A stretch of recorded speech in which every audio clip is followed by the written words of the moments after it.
जय हिंद। क्या आपने कभी ऐसा सोचा है कि कैसे रॉकेट जो है पृथ्वी से इतनी लंबी दूरी की यात्रा तय कर जाता है और इतना भारी भरकम सामान पृथ्वी की ग्रेविटी को तोड़ते हुए किस तरह से पूरी पृथ्वी को छोड़ के दूसरे ग्रहों तक पहुंच जाता है? इस पूरे साइंस के पीछे क्या है, तो हम आज का जो हमारा मुख्य विषय है वो है रॉकेट साइंस। तो मैं हूं रजनीश पाठक और आप जीवंत विद्यापीठ के इस ऑनलाइन प्लेटफॉर्म पर हैं। तो आइए हम आपको लेके चलते हैं, आज सिखाते हैं कि कैसे रॉकेट जो है वो पृथ्वी को छोड़ के आगे निकल जाए। इस पूरी कहानी को समझने से पहले हम रॉकेट से परिचय ले लेते हैं। आखिर ये रॉकेट होती क्या है? देखिए, रॉकेट एक ऐसा मशीन होता है जो अपने नीचे के पोर्शन से गैस को छोड़ती है और इतनी तेज रफ्तार में गैस को छोड़ती है कि वह पूरी पृथ्वी से ऊपर की तरफ उठने लगती है और ग्रेविटी को तोड़ते हुए किसी दूसरे ग्रह तक या फिर पृथ्वी के ग्रेविटेशनल कक्ष से बाहर तक चली जाती है। क्या होता है, रॉकेट तो कुछ इस तरीके से आपको दिखाई देता है। आप यहाँ देख रहे हैं कि ये गैस रिलीज कर रहा है। ये आपने साइंस में एक चीज पढ़ा होगा, न्यूटन का तीसरा नियम पढ़ा होगा साइंस में, न्यूटन्स थर्ड लॉ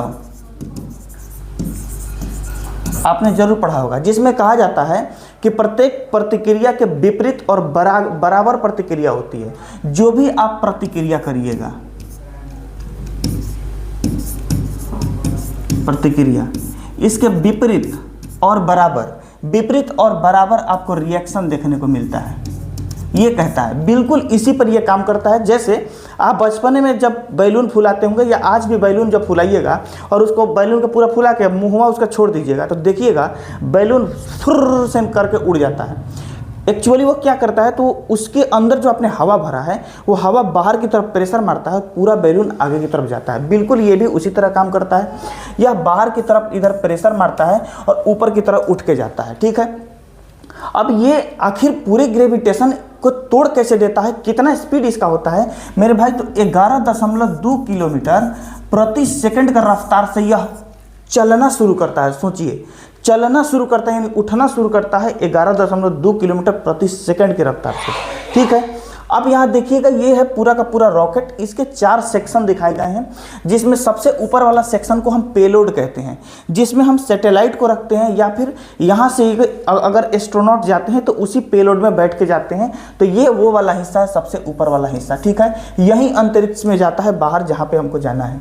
दूसरा इसका हिस्सा होता है जिसमें पूरा का पूरा लिक्विड भरा होता है, और या फिर आप ठोस मटेरियल कहें या फिर ऐसा कहें, एक ही शब्द में कहें तो फ्यूल यानी ईंधन भरा होता है। इसमें ईंधन भरा होता है ये, और सबसे बड़ा टैंक ईंधन का ही होता है, क्योंकि सबसे ज़्यादा थ्रस्ट देने के लिए ईंधन की सबसे ज़्यादा ज़रूरत है, क्योंकि उसे बहुत लंबी दूरी तय करनी होती है। तो बीच वाला जो पोर्शन होता है वो होता है ईंधन का।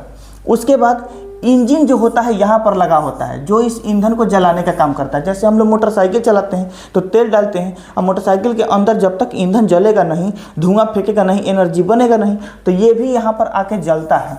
और जलने के बाद जो धुआं, जो गैस रिलीज बनता है, वह इस इंजन से जब गैस बन जाता है तो नीचे की तरह यह नोजल दिया रहता है। यहाँ पर जो नोजल है, इस नोजल से नीचे की तरफ गैस भयंकर स्पीड में आता है और इसको ऊपर की तरफ उठा के लेके चला जाता है। तो ये इसकी पूरी प्रक्रिया है काम करने की। तो एक रॉकेट क्या होता है और कैसे काम करता है, उम्मीद है इस बात को आप समझ गए हैं। अब जब आपने कभी ना कभी जब अगर रॉकेट साइंस के बारे में पढ़ा होगा या फिर कोशिश किया होगा जानने का, तो आपको एक टर्म मिला होगा जिसको कहा जाता है एस्केप वेलोसिटी। क्या कहा जाता है?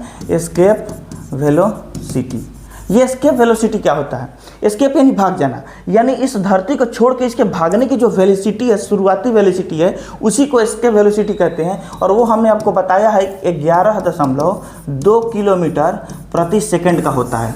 ये एस्केप वेलोसिटी बड़ी बड़ी एग्जाम में पूछ लिया जाता है। आप अगर छोटे हैं तो आप देख रहे हैं, या फिर बड़े हैं, आप एग्जाम का प्रिपरेशन करते हैं, उनके लिए भी काफ़ी ज़रूरतमंद है। उम्मीद है रॉकेट क्या होता है, वह कैसे काम करता है, कैसे उसके हिस्से होते हैं, ये सारी चीज़ आपने समझ गए होंगे। अब आपको ये देना है 10 सवालों का जवाब यहाँ पे, जो 10 सवाल आज ही के सेशन से, और अपना IQ टेस्ट करना है। देखिए, पहला सवाल है कि रॉकेट किस सिद्धांत पर काम करता है? Newton's first law, Newton's second law, Newton's third law या ओम के नियम पर? तो क्या आंसर हो जाएगा? न्यूटन्स थर्ड लॉ पे काम करता है। न्यूटन्स थर्ड लॉ क्या कहता है? तो ये कहता है हर क्रिया के बराबर और विपरीत प्रतिक्रिया, हर क्रिया के बराबर और विपरीत प्रतिक्रिया। कहता है रॉकेट ऊपर क्यों जाता है? तो रॉकेट ऊपर जाता है हवा के कारण, गुरुत्वाकर्षण के कारण, गैस नीचे निकलने के कारण, या फिर पानी के कारण। तो किसके कारण? गैस नीचे निकलने के कारण। इसके बाद कहता है रॉकेट में उत्पन्न धक्का, जो फोर्स होता है, उसको हम क्या कहते हैं? तो जो रॉकेट में जो धक्का निकलता है उसको हम थ्रस्ट कहते हैं। क्या कहते हैं? थ्रस्ट कहते हैं। यानी धक्का नीचे की तरफ मारना क्या कहलाता है? थ्रस्ट कहलाता है। इसके बाद आपसे सवाल पूछा गया है कि पृथ्वी से बाहर जाने के लिए आवश्यक न्यूनतम गति क्या होती है? तो उसको ऑर्बिटल स्पीड कहते हैं, एस्केप वेलोसिटी कहा जाता है, लाइट स्पीड कहा जाता है, या एवरेज स्पीड कहा जाता है। तो हमने क्या बताया आपको? एस्केप वेलोसिटी कहा जाता है। कहता है पृथ्वी की एस्केप वेलोसिटी लगभग कितनी है? यानी पृथ्वी से किसी चीज़ को इसके ग्रेविटेशनल क्षेत्र से भाग जाने का कितना स्पीड दिया गया है? 5 किलोमीटर प्रति सेकंड, 8 किलोमीटर प्रति सेकंड, 11.2 किलोमीटर प्रति सेकंड, या 15 किलोमीटर प्रति सेकंड? तो 11.2 किलोमीटर प्रति सेकंड। इसके बाद कहता है रॉकेट में ईंधन जलने पर क्या बनता है?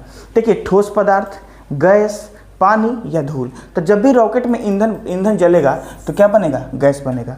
अगला कहता है रॉकेट का कौन सा भाग गैस को नीचे की ओर धक्का देता है? फ्यूल टैंक, इंजन, नोजल या पेलोड? तो ये नोजल होता है। क्या होता है? यह नोजल होता है जो नीचे की तरफ धक्का देता है। इसके बाद जो सवाल आता है आपके लिए यहाँ पे, ओहो, 8 सवाल यहाँ पे रह गया है। शायद 2 सवाल हम उसको रख नहीं पाए हैं, अगला पेज डाउनलोड नहीं हो पाया है, जिससे यहाँ पे नहीं आ पाया है। इसके लिए हम आपसे माफ़ी चाहते हैं। मिलते हैं फिर नेक्स्ट वीडियो में इसी तरह इंगेजिंग इंटरटेनिंग सेशन को लेकर के। आप जीवंत विद्यापीठ को जरूर सब्सक्राइब कर लीजिएगा, क्योंकि यहाँ से आपको बार बार चीज़ों ऐसे देखने की मिलती रहेंगी। मिलते हैं नेक्स्ट वीडियो में। जय हिंद।